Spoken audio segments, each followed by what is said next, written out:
Boa noite, amigos. Boa noite, amigas. Sejam todos muito bem-vindos a mais um Evangelho no Lar da Associação Espírita Fé e Caridade de Florianópolis.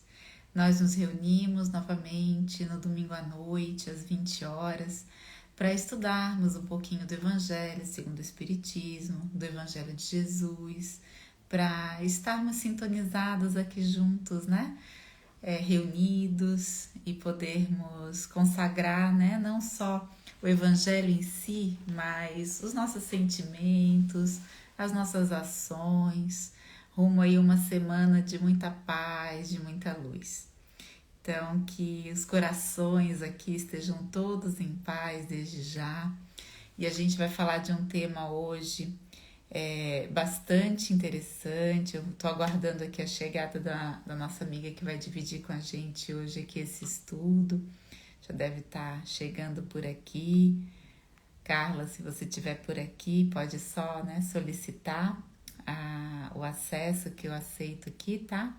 E hoje nós vamos estudar, queridos, continuar no capítulo 24, né? Que a Júlia e a Elisa ontem, aliás, nessa semana passada, no domingo, né? Nos falaram a respeito da candeia sobre o alqueire. Então a gente segue no item seguinte, que começa lá no item 8, 9 e 10, não vades aos gentios. Então quem quiser acompanhar com a gente, é só chegar, né, no capítulo 24, itens 8 a 10. Deixa eu ver se eu consigo localizar a Carla por aqui, gente. Enquanto isso, já encontrei aqui. Chegando por aí, é só você aceitar que a gente está te esperando aqui. Por enquanto, vamos dando boa noite aí para a Luzia, que chegou, né? Com orações e boa energia. Obrigada, Luzia. A Giovana, que está sempre aqui com a gente. O seu Fidelis comentou que está sem som. Caso para vocês também esteja, me avisem, por favor, que a gente vai tentar ajustar por aqui. Mas deve estar chegando por aí o som para vocês, assim, espero. Que às vezes pode atrapalhar, né? A Carla eu vi que já chegou por aqui. Vamos convidá-la novamente. Às vezes falha o som. Ah, tá. Obrigada, Pati. E boa noite. Tá dizendo aqui que a Carla não tá conseguindo entrar, gente. Deve estar acontecendo alguma coisa com o Instagram. Às vezes isso acontece, né? Carla, vou tentar mais uma vez, senão a gente faz o seguinte, tenta sair e voltar. Às vezes pode ajudar. Por vezes essas atualizações também do aplicativo, né? Acontece isso sim. Vamos ver se agora vai. Ainda não. Pessoal, então eu vou fazer o seguinte. Nós estamos aqui já em 19 pessoas, né? O seu Luiz França também chegou aqui. Boa noite, seu Luiz França. Muito bom estar aqui com a senhora. Preta também está por aqui, querida. Como é que vai? Tudo bem? A gente vai fazer o seguinte: vamos seguir o nosso roteiro, né? A prece inicial, a leitura. Depois a gente tece alguns comentários e fecha com a prece. Carla, vamos continuar tentando por aqui, tá? Se você quiser sair e voltar, quando você volta, aparece assim, solicitar, né? Só clicar ali no solicitar e a gente tenta por aqui de novo, tá? Aqui tá dando para mim que de fato não tá dando para, né? Vem uma mensagem assim, você não tá conseguindo. Vamos ver se agora vai. A gente insiste, né, gente? Um pensamento positivo. E deu certo, ó. Agora é É que eu isso aí. tive um pequeno momento loira e eu esqueci que no computador a gente não Eu consegue. pensei nisso, sabia? Será que eu falo para Carla que tem que ser do celular? Mas ela tá tão acostumada com isso. Então agora eu vou. Oi? Desculpa aí, gente, eu vou ajeitar Imagina. aqui o celular Tá para ficar. bom. Agora deu. Numa posição. Deixa eu tirar o. Aqui. Fechou. Então, bora lá. Bora lá, tô Boa te ouvindo noite. Ó, até bem. tomei banho hoje, ó, com o Ai, que Evangelho. bom. Sensação boa. E tá me ouvindo bem? Tá tudo certo por aí? Tô, Ah, tô então ouvindo tá. bem. Vocês estão me ouvindo bem também? Super, também. Comentaram aqui um pouquinho antes que tinha algumas falhas no áudio. Caso falhe, você me avisa, tá, Carla? Daí eu tento trocar a Tá, rede, a gente dá um jeitinho por aqui. tá bom. Então, como eu estava Pode lembrando, deixar. pessoal, a gente segue o nosso roteiro, né? Com uma prece inicial, a leitura do Evangelho, que hoje, Uhum. lembrando, a gente está lá no capítulo 24, no item 8, e fazemos alguns comentários e fechamos com a prece. Então, novamente, dando aí a boa noite, né? Para todos os corações aqui reunidos nesse Evangelho. Eu vou pedir para Carla fazer a nossa prece inicial. Pode ser, Carla? Pode ser sim. Obrigada.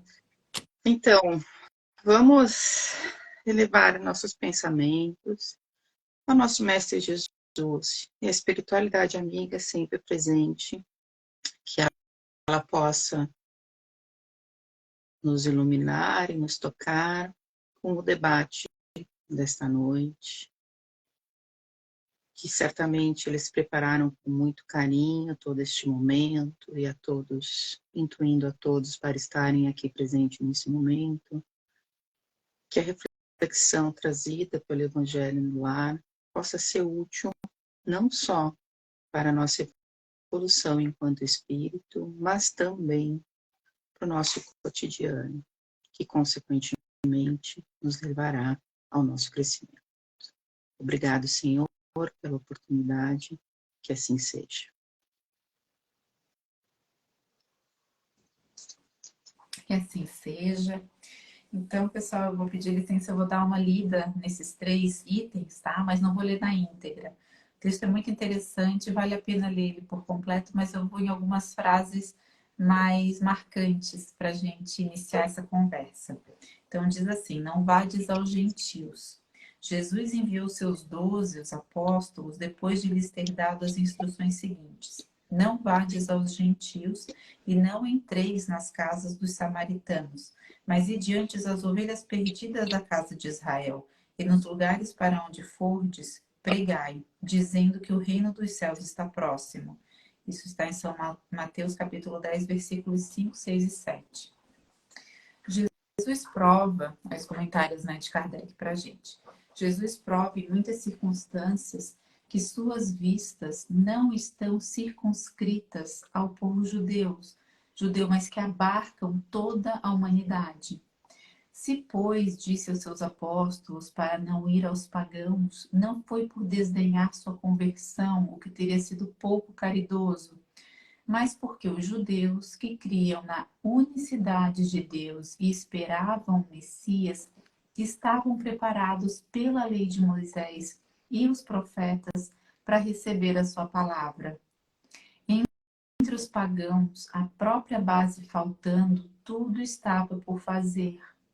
E os apóstolos não estavam ainda bastante esclarecidos para uma tarefa tão pesada. Por isso disse-lhes: ide as ovelhas desgarradas de Israel, quer dizer, ide semear num terreno já preparado, sabendo bem que a conversão dos gentios viria a seu tempo, mais tarde. Com efeito, no centro mesmo do paganismo, os apóstolos iriam plantar a cruz. Essas palavras podem se aplicar aos adeptos e aos propagadores do espiritismo.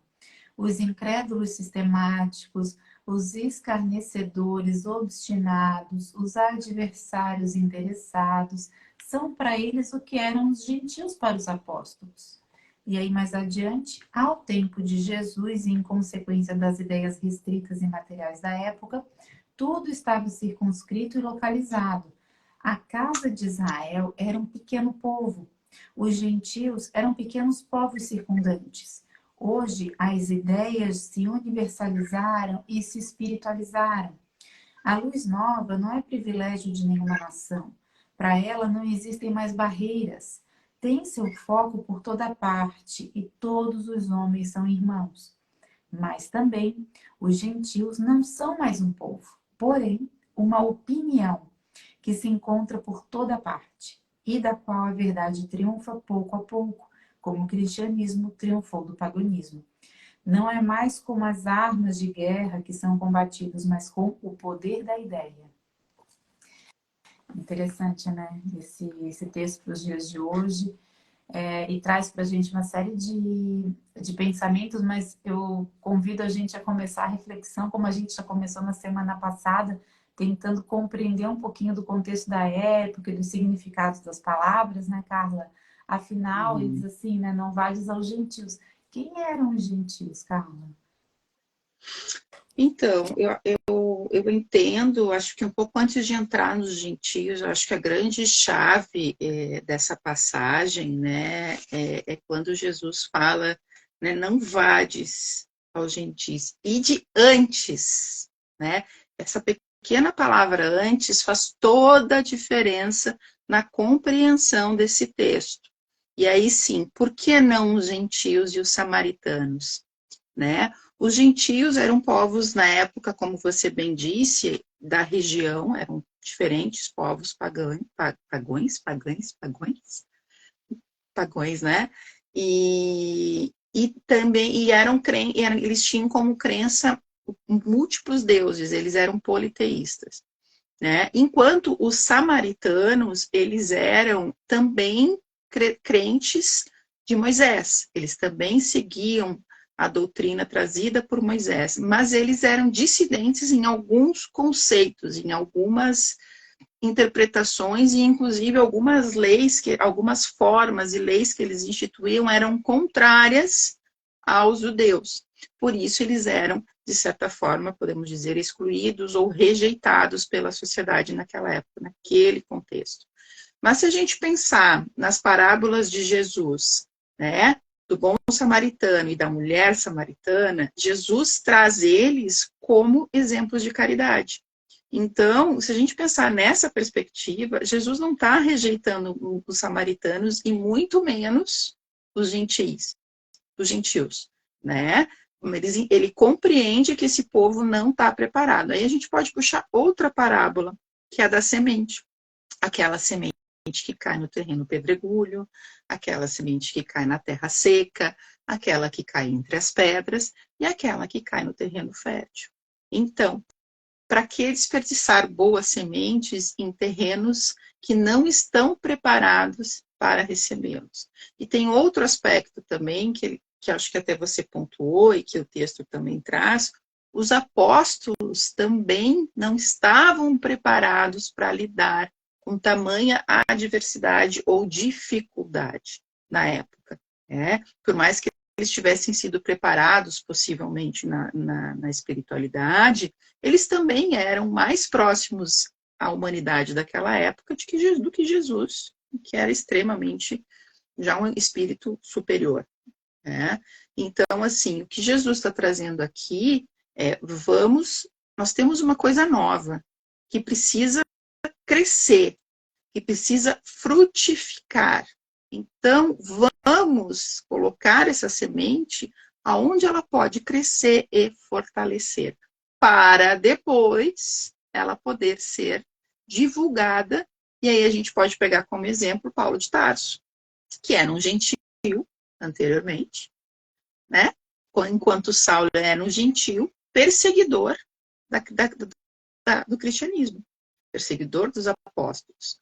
E, na sua conversão, ele se torna o apóstolo dos gentios. É ele que vai, posteriormente, divulgar o cristianismo para os demais povos. Sim. De doutor da lei, né? E ele, enfim, né? Enfim, doutor da lei, né? Do Sinédrio. Paulo, de fato, depois da sua conversão, né? Depois de encontrar Jesus na estrada de Damasco, vem a aceitar essa tarefa que aqueles 12 inicialmente não estavam, de fato, como disse Jesus, preparados, mas que Paulo já tendo passado, né? Saulo já tendo passado por uma série de outras experiências, até da origem dele, né, de Tarso, enfim, das outras andanças dele, ele tem esse ímpeto de, né, um espírito preparado. A gente sabe que nada é à toa, né?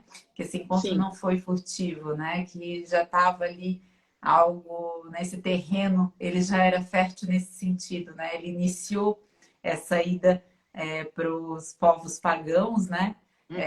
Para pregar o Uhum. cristianismo e encontrou, sim, todas as adversidades, né? Que outros também encontraram depois dele.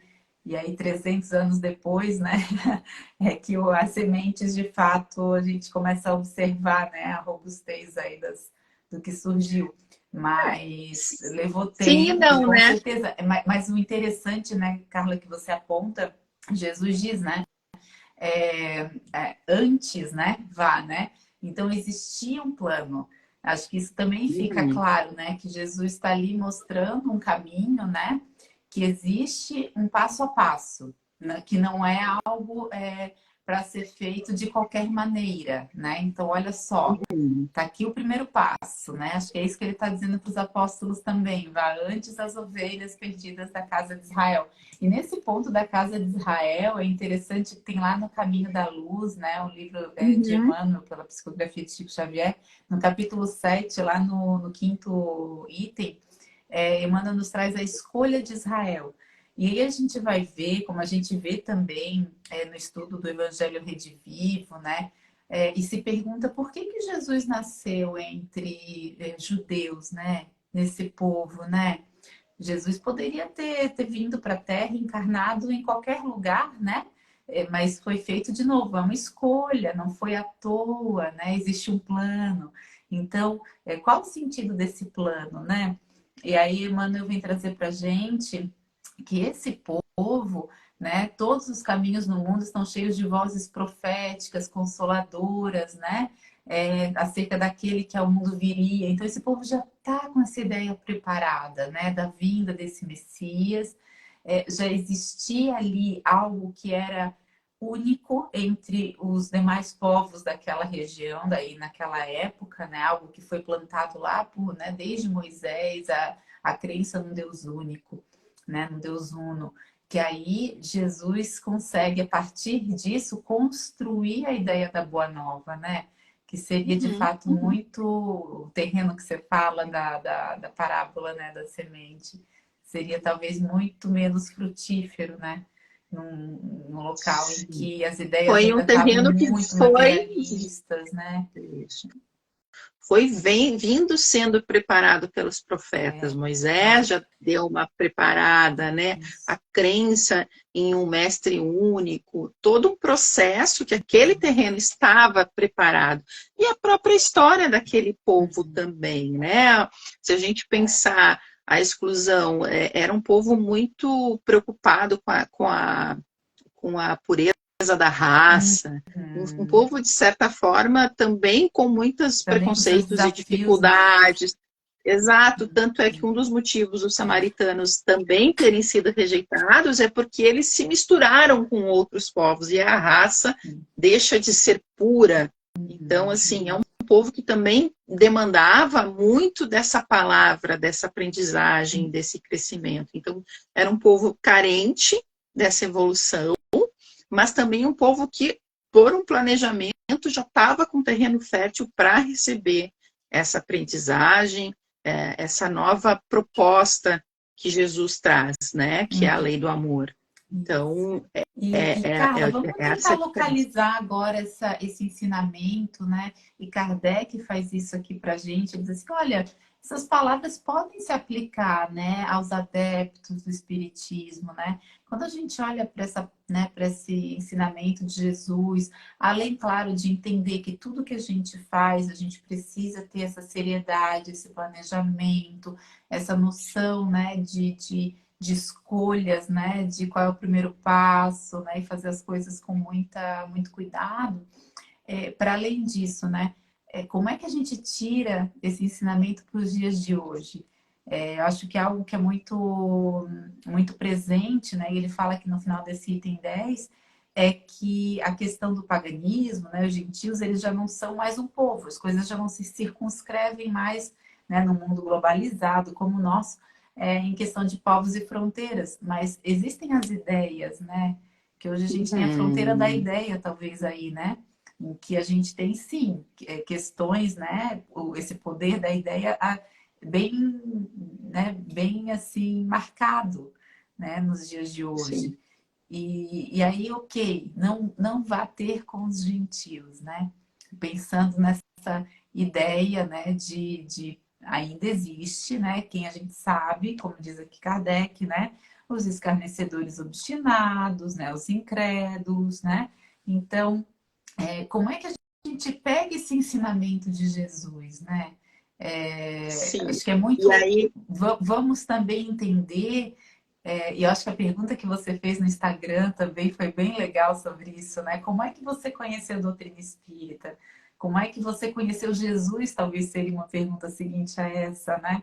Porque, no final das sim, contas, será que a gente se modifica e vai conhecer a reforma íntima e vai, né, buscar o autoconhecimento uhum, por aquilo que a uhum. gente ouve ou por aquilo que a gente experiencia, né? Sim, é bem o link, né? A pergunta foi exatamente essa, assim, sendo nós gentios, gentios, como nós chegamos à doutrina espírita? E as respostas foram bem interessantes. Agora não posso olhar aqui no celular.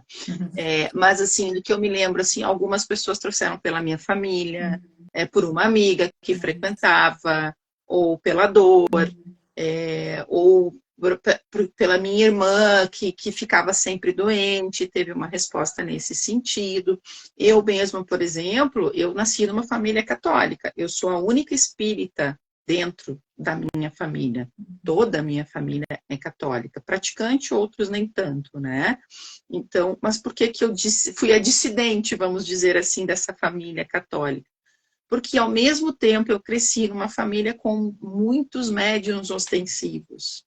E Uhum, a Igreja Católica não dava conta de me uhum, responder o que, que era aquilo, aquele fenômeno que eu via na minha família, uhum, entende? Da minha mãe ter situações de mediunidade excessiva descontrolada, deseducada, uhum, acho que minha palavra melhor é deseducada, e também cresci ouvindo tias e tios, eu vi o fulano teve aqui, quase afoguei o meu irmão na banheira, porque viu o fulano que já tinha morrido, tomou um susto, saiu correndo, deixou o bebê na banheira, entende? Então, isso são relatos que eu escutava sempre. E o meu avô paterno era uma pessoa muito religiosa e muito espiritualista, uhum, espiritualizado. uhum, Então, ele trazia muito uma serenidade, ele tinha um hábito de prece, de fé, e ele também tinha uma forma de se comunicar com a espiritualidade muito singular. Então, assim, pô, mas tudo isso que eu via, a doutrina não me respondia, não dava conta de responder. E aí, aos poucos, comecei com os romances, que eu acho que teve uma resposta, assim, com romance espírita. aham, Comecei com os romances espíritas, né? A primeira dúvida, o que, que é isso? Romance espírita. Daí um dia eu fui numa casa espírita. Uma vez lá em Porto Alegre, quando eu morava lá, recebi uma carta psicografada que dizia: você vai ser chamada ao trabalho, mas você ainda não está pronta. uhum, Quando você tiver, o trabalho vai chegar até você. uhum, Bom, tô aqui, né? Trabalhando já há alguns anos, uhum, trabalhadora e espírita. Então, é muito isso, essa assim, é o tempo de cada um, é a história de cada um. Então, em algum momento, nós vamos nos tornar o terreno fértil. Mas esse uhum, terreno fértil, ele passa pelo quê? Pelo nosso amadurecimento de dentro para fora, uhum. pela famosa reforma íntima que todos nós falamos constantemente, que é a palavra-chave, né? Acho que a reforma íntima e caridade são os dois carros-chefes assim da doutrina espírita, Ah, né?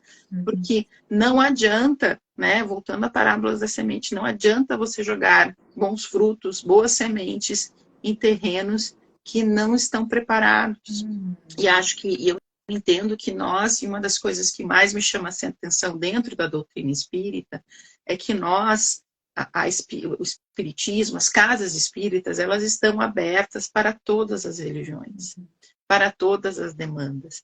Você não é obrigado a seguir a doutrina espírita se você for a uma casa espírita pedir um atendimento ou um tratamento espiritual. Você vai ser recebido, você vai ser atendido, orientado, e você segue a sua religião, a sua escolha, ou não. uhum. Isso é uma opção porque a gente compreende que cada um tem o seu tempo.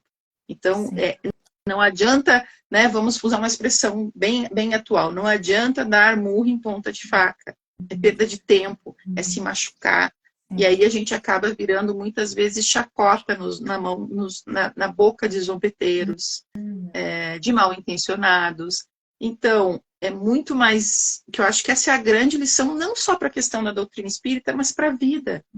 Qual é a boa luta? O que vale realmente a pena a gente investir e a gente trazer, né, centrar para o nosso dia a dia, para o nosso trabalho. Às vezes a gente tem aqueles abençoados no trabalho que nos ensinam tanto sobre paciência, sobre raiva, sobre ódio. Enfim, o que eu vou fazer com isso? Né? Eu vou jogar pedra, vou jogar semente, Vou vibrar tipo assim, nessa não é. mesma onda Eu vou, aqui, né? Não. vou entrar nessa energia? Não, né? Então, assim, ou quando a gente vai fazer um novo projeto, a gente quer chegar lá na frente, mas assim, o que eu tenho em mim que já está pronto, que já é um terreno fértil que pode me ajudar? Então, começar do pequeno, que é o ensinamento que Jesus faz. Eu vou começar da onde tem potencial. Quando isso se sedimentar e se fortalecer, seja na vida, seja na religião, seja no trabalho, eu expando. Mas antes, eu tenho que ver o que eu tenho de força para isso. Sim. E a gente também tem que ter fé, né, Carla? Assim, fé em Jesus, nesse plano maior. Esse livro, A Caminho da Luz, ele é muito bonito nesse ponto. O Emmanuel vai passando para a gente a realidade de todos os povos da Terra e a espiritualidade maior, Jesus, está no comando e ponto, gente. A gente tem que ter essa realidade na nossa frente, né? Essa crença em Deus e saber que, independente das religiões, independente das escolhas, a grande preocupação é com a evolução do ser. Sabe que essa semana, Carla, eu estava em São Paulo e tem um jornal local lá que está comemorando o aniversário e não sei porque eles decidiram fazer uma série de reportagens nas mais variadas doutrinas e religiões que existem nessa grande metrópole, né, que é São Paulo, que acho que é representativa de grandes metrópoles no mundo inteiro, né? E aí eles foram cada dia num lugar diferente, numa religião diferente. E, gente, exatamente o que Kardec coloca aqui pra gente, olha, as ideias se universalizam e se espiritualizam. Em todos os lugares, o resumo do que eles encontravam, mesmo nas religiões não cristãs, naquelas que não identificam em Jesus, né, naquela personalidade que esse grande espírito, né, governador do nosso orbe, teve lá 2000 e tantos anos atrás. Então, eles não identificam nele o grande salvador, mas as suas ideias, que essa era a preocupação de Jesus. Não era que ele fosse reconhecido, né? Mas que as suas ideias, né, tomassem o nosso coração. E tomam. Quando a gente vai ver essas outras religiões que nem são cristãs, que não reconhecem Jesus, que são, porventura, religiões orientais e tal, e Emmanuel vai nos trazer aqui no Caminho da Luz. Representantes de Jesus se colocaram lá entre aqueles povos, trouxeram ideias espiritualizadas a respeito da grande verdade, que a verdade é uma só. Né? A verdade é uma só. Né? Então, esse amor de Deus, a necessidade do despertar do ser, da gente se desmaterializar, né? Em termos dos nossos interesses, a gente se interessar mais por ser do que por ter. E toda essa caminhada, né, de enxergar o outro como irmão, da gente né, se tornar essa grande família universal, isso está presente em todas as religiões que esse jornal estava mostrando ao longo da semana. Eu achei muito interessante. Porque no final das contas é isso. Não importa a religião que a gente escolha, né? O que importa sim é esse compromisso, né? O compromisso que a gente tenha com a gente mesmo, né? Com a fraternidade, com o amor. Isso que é importante estar presente. E aí, claro, cada um com as suas necessidades, né? A despertar a seu momento sobre a verdade da vida espiritual, de que somos espíritos passando por uma experiência material. Né? E aí a cada um a seu tempo para usar essa informação a seu favor, né? No momento que for necessário. E se a gente pensar no próprio Evangelho, né? O que o Evangelho trata de questões do aspecto moral? Questões do aspecto moral, elas são universais. Então, é muito comum a gente ver em outras religiões as pessoas usando o Evangelho segundo o Espiritismo, porque ele vai falar de moral. E moral é uma coisa que ética, moral é uma coisa que é universal também. Sim. Praticamente universal, né? Dadas as devidas interpretações, mas no grande escopo, o Evangelho de Kardec, que é pautado nas próprias parábolas, né, e nos Evangelhos dos apóstolos, é muito comum. O ensinamento que eles trazem, o ensinamento que os gentios, que o tema, né, não vades aos gentios trazem hoje, ela serve para a vida. Não só para uma questão de religião, mas assim, prepare-se para qual é o seu grande projeto, qual é o seu projeto de vida, qual é a sua perspectiva. Veja o terreno que você tem, veja o contexto que você está, veja a sua potencialidade, veja seus aliados, possíveis inimigos, boicotadores, zombeteiros, que eles existem em qualquer empreitada que a gente possa se colocar hoje no cotidiano da vida, e faça o seu planejamento. A doutrina não é algo que aconteceu assim. Ela teve todo um planejamento. E lendo também, eu me lembrei muito de um momento que o Kardec passou, que acho que foi na Espanha, não foi? Que queimaram os livros? Foi Espanha, Barcelona. né? Barcelona. E ele estava muito preocupado com isso. E daqui a pouco ele recebe uma mensagem da médium, uma das médiums, que diz assim, isso vai ser ótimo. Isso vai divulgar ainda mais a doutrina. Então, é como se Kardec, naquele momento, tivesse tendo uma dúvida na sua fé. E a espiritualidade traz, não, querido, é isso mesmo. É isso mesmo. Não confia que está tudo dentro. Que às vezes nos falta isso, essa confiança. Parece que está tudo indo para o caminho errado. Mas, na verdade, está tudo certo. Está tudo como tem que ser. É só, como você falou, é confiança em Jesus, em fé, né? E lembrar, né? Essa semana eu estou ativa na casa, né? Eu fiz a palestra também na casa, e uma das coisas que eu falei foi justamente isso, assim, de Deus não dá nenhum fardo que nós não possamos carregar. Então, se está acontecendo aquilo conosco, é porque nós temos condições para carregar o fardo, superar, se resignar, seguir a sua luta e superar e vencer. É só confiar. É fácil? Não é, porque tem momentos que a gente se abala. Se Kardec se abalou, imagina nós. É verdade. Né? Então, é isso. Não sei se Isso, alguém tem uma pergunta Jesus, ou mais né? algum comentário. Deus age, né? E Jesus, claro, também age através, né, dos seus discípulos. Não vai dizer aos gentios, ele estava ali orientando os discípulos como agir, porque iriam multiplicar a mensagem, né? Então Jesus estava ali agindo através deles, né? Então, para nós termos também sementinhas aí nesse campo, para a gente também agir, né? Entender que a gente precisa ir primeiro aos mais necessitados, né? A quem estiver precisando mais naquele momento, né? Como você falou do não dar murro em ponta de faca, né? Às vezes a gente tem muito esse ímpeto, principalmente quando a gente se aproxima da doutrina e se encanta e aquilo transforma o nosso íntimo e a gente quer esse bem-estar para quem a gente ama. E aí a gente, por vezes, né, insiste e compra até desafetos em função dessa insistência que, gente, não é necessário, né? Como a Carla falou, é o tempo de cada um e a gente tem que ter essa consciência, né? Que tem o nosso tempo.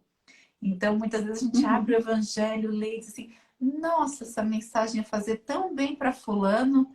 Não, mas a mensagem você que abriu, você que está lendo. É para você. É primeiro para você, né? Primeiro para mim.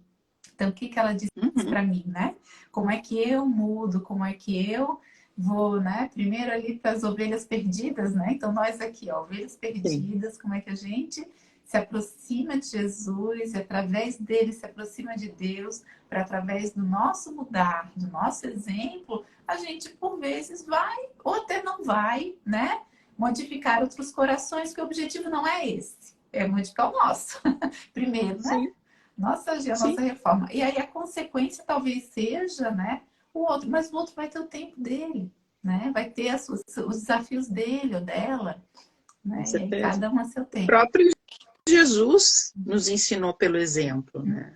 Então, ele nunca, ele palestrava, ele falava, ele, né, Sim, fazia suas parábolas, mas o maior ensinamento de Jesus foi vai. a prática dele. E a gente escuta muito, né, comum a gente escutar que os espíritas, a gente tem que ser espírita o tempo inteiro, não né, não só dentro da casa Da casa espírita, porque espírita para dentro. É. Uhum. então assim, a doutrina é o convite da doutrina é uma reforma íntima.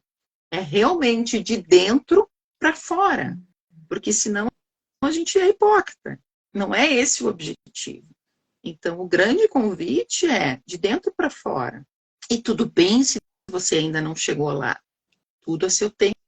É. Jesus já nos ensina isso quando ele diz não vades aos gentios. Todo mundo tem seu tempo. Todo Vamos mundo tem seu respeitar? tempo. É isso mesmo. Olha, Carla, eu acho, é uma leitura, né, um tema muito atual, como a gente falou lá no começo, Sim, e é de ficar pensando, é de refletir, né, como todo o evangelho, né? O seu Carlos, que sim, gosta de dizer, né, que o evangelho é um manual de bem viver. E é isso, né? Muito atual e muito importante a gente refletir a respeito desses pontos, né? E tentar trazer para hoje, né? O Jesus está falando lá dos meus, mas ele está falando para os espíritos imortais que estavam lá, né? Então é um ensinamento sempre atual. sim, Então, por sim. mais que a gente já não entendi essa palavra, deixa eu ir lá, deixa eu entender o que, que isso quer dizer, né? Porque daí a gente consegue Sim. colocar no hoje.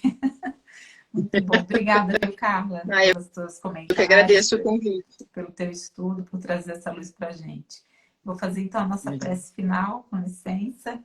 Convido todos os amigos aqui a se colocarem também, né, numa postura de um olhar introspectivo, de seguir com essa comunhão conosco mesmos, que essa reflexão reverbere para dentro de nós, para o nosso pensar, para o nosso sentir, para o nosso agir ao longo da semana. Nós também convidamos a espiritualidade amiga que prepare esses encontros com seus fluidos, com muito amor, com todas essas vibrações do alto aqui reunidas, que elas possam, junto com a nossa contribuição também, cada coração aqui reunido certamente contribui para a elevação das vibrações no seu lar, na sua casa, no seu ambiente, que esse amor aqui reunido, que nos aquece, nos abraça, possa também contribuir com outros trabalhos tão importantes, nas casas, lares, nos hospitais, em todos os abrigos onde se encontram irmãos nossos necessitados, que eles igualmente se sintam abraçados e aquecidos como nós nos sentimos nesse momento. Igualmente aqueles irmãos e irmãs em situação de rua, que eles possam também se beneficiar de todo esse amor e acalento. Que fiquemos todos, queridos, envoltos nesse amor por toda essa semana e até domingo que vem. Que assim seja. Assim seja. Obrigada a todos novamente, viu, pela companhia. Seu França deixou uma mensagem linda aqui, muito obrigada. E obrigada de novo, Carla. Até a próxima, querida. Beijo, Beijo. até. Tchau, tchau, Tchau, tchau. gente. Até mais.